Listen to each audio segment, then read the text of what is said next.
Welcome to the session 54 of Fundamental Accounting of Computerized Accounting System. Next topic is creation of stock items in Tally.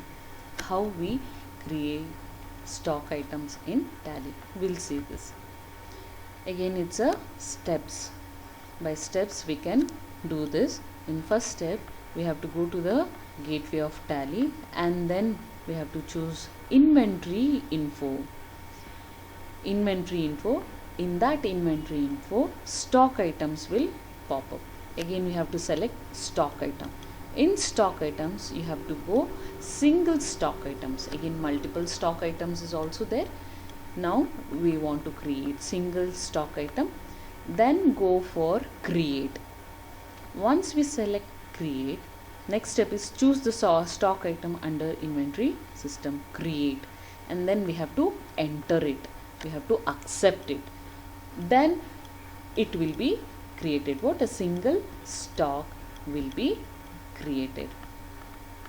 Then creation of multiple stock items. As we have created single stock items, in the same way we have to go gateway of Tally, inventory info, stock items. In that multiple stock item, now we have to select multiple stock items, then we have to go creating multiple stock items, enter the required details and then go for saving it. Okay, that's how you can go for adding the multiple stock items.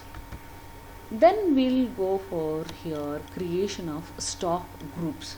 Earlier it was stock items, single and multiple. Now it is a stock groups. Again it is the same way to create a single stock group and multiple stock group. Gateway of Tally, we have to enter inventory info, inventory information because it's a stock, and the stock groups, we have to click stock groups.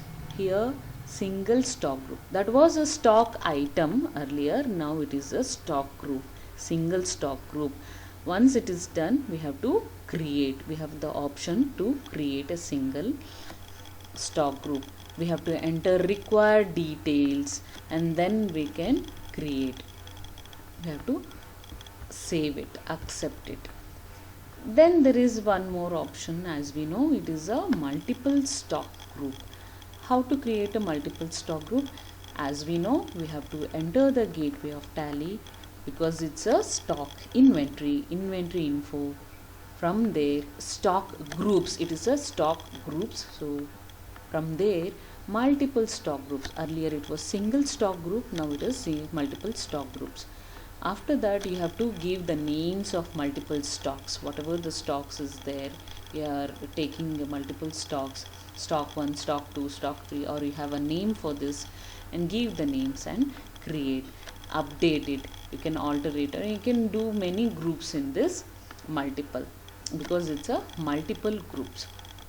Okay, that's how we create a stock items as well as stock group, single as well as multiple. Thank you.